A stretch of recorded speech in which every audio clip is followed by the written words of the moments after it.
Mon nouveau fournisseur est à 5 minutes de chez moi.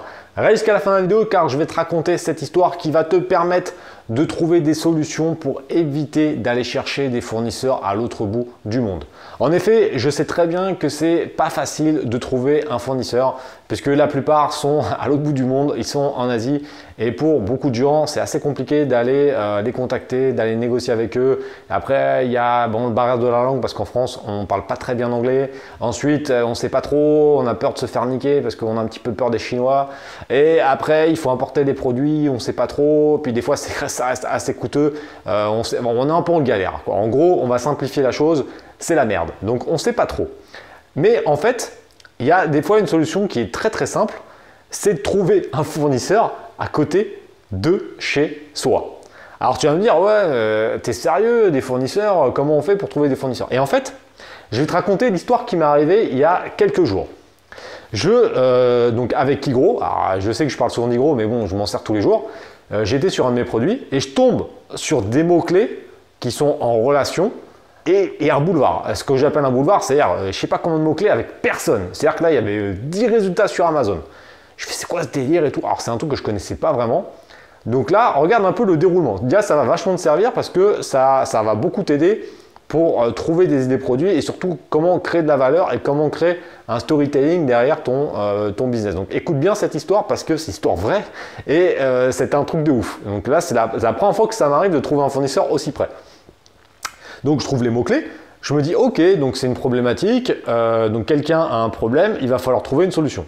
Mais comme je ne connais pas, je vais commencer à chercher sur Google. Comment régler ce fameux problème donc pour créer de la valeur pour la personne qui va ensuite être satisfaite et me donner de l'argent en échange. Toujours le même concept. Hein.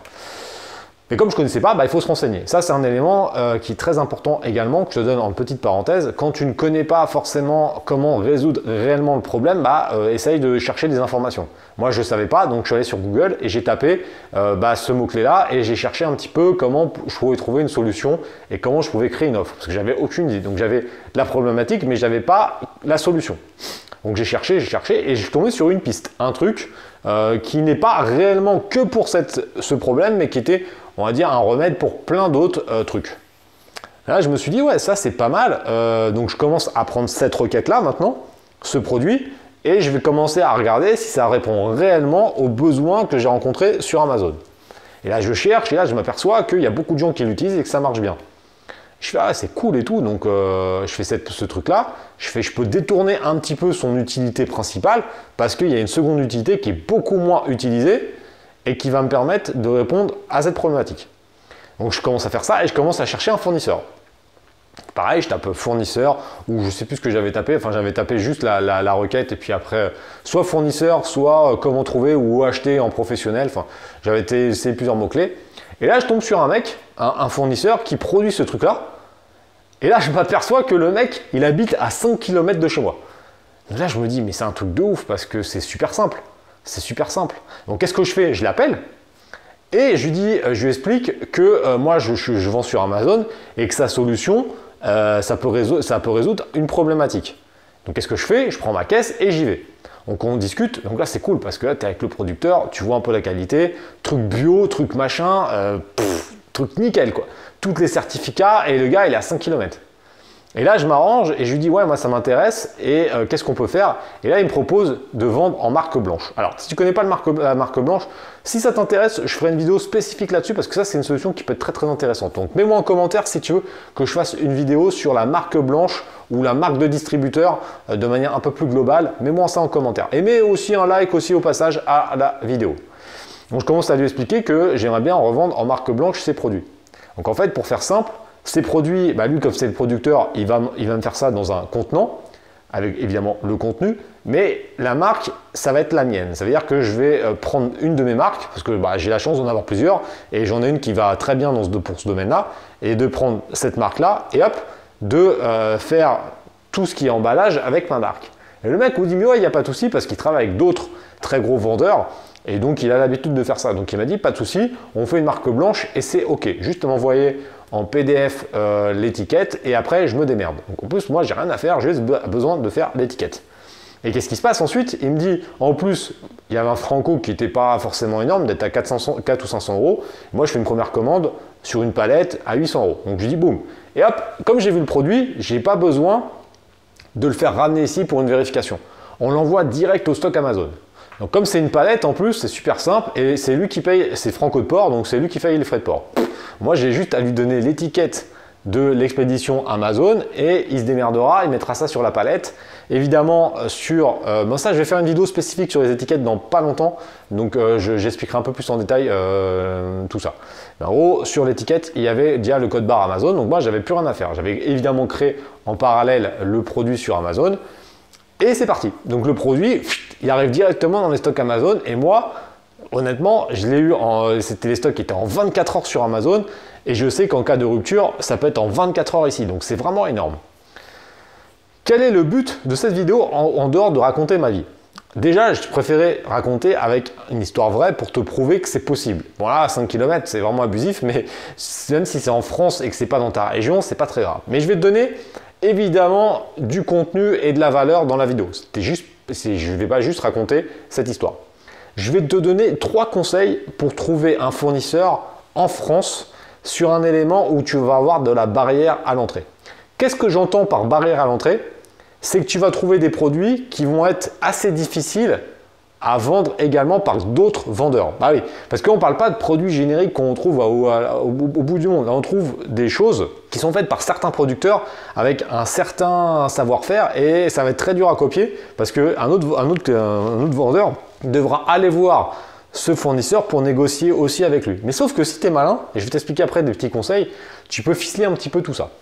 Donc conseil numéro 1 pour trouver ça, tout bête, tu vas sur le marché de ta ville, le petit marché, parce que tu vas avoir des trucs de merde, mais tu vas avoir aussi des producteurs locaux. Les producteurs locaux, souvent, Internet, c'est pas trop leur délire. C'est-à-dire qu'eux, ils aimeraient bien écouler un peu plus de cam, mais ils connaissent pas trop, ils savent pas trop faire un site internet. Souvent, ils ont un site internet, un site vitrine. Bon, voilà, c'est juste les gens qui connaissent qui y vont, mais ils n'ont pas un réel impact. Ça peut être intéressant si tu vois des producteurs locaux X ou Y, c'est d'aller les contacter, d'aller les voir, je veux dire, et de leur dire, moi je vends sur Amazon, ça peut être un business énorme, en plus maintenant les trucs locaux, ça peut vraiment cartonner. Est-ce que ça vous intéresse qu'on se voit, donc qu'on prenne un rendez-vous en dehors du marché, parce qu'ils ne vont pas négocier sur le marché, juste prendre un contact, et leur dire, on essaie de voir ça un peu plus précisément. Premier conseil, c'est d'aller voir ça. Deuxième conseil, c'est de chercher sur Internet les différents producteurs qui sont dans ta région. Et en fonction de ta région, tu peux en avoir un paquet et tu vas avoir des trucs, des fois, que tu ne sauras pas ce que c'est, mais après, tu pourras aller creuser un petit peu le potentiel, etc. Donc, va voir, tape sur Google les différents producteurs de ta région. Tu tapes producteurs locaux, je sais pas moi, Bourgogne ou je sais pas où. Et ça va te permettre peut-être d'avoir des super idées. Troisième conseil, et ça je pense c'est le meilleur des 3 conseils, c'est d'aller dans les foires. D'aller dans les foires ou les salons, les trucs comme ça. Alors ça m'est arrivé un paquet de fois. Alors, il y a plein de fois où je ne l'ai pas fait parce que j'étais déjà sur trop de business. Mais c'est un truc qui est vraiment intéressant, c'est quand tu vas sur les foires, tu as beaucoup de personnes qui ont créé des choses. Ils ont créé des jeux, ils ont créé des produits et ils souhaitent les distribuer. Donc là, c'est le moment opportun pour te positionner et essayer de négocier avec eux une distribution. Et c'est là où je vais te donner également un autre conseil, c'est d'essayer d'avoir une distribution sélective et exclusive. C'est-à-dire qu'en gros, imaginons, tu as un producteur d'un jeu. Moi, ça m'est arrivé il n'y a pas très longtemps, là, quand j'étais sur la côte, j'avais un mec qui vendait un jeu en bois pour les gamins. Et ça se voit que c'était lui qui l'avait fait, donc j'ai tapé un peu la discute, c'était vraiment bien. Et j'ai commencé un petit peu à discuter là-dessus et lui, il était prêt à me proposer la distribution exclusive sur Amazon. Donc en gros, tu signes un contrat et tu lui dis que tu es le seul vendeur autorisé à distribuer cette marque sur Amazon, tout simplement. Donc tu vois, il y a plein de choses à faire.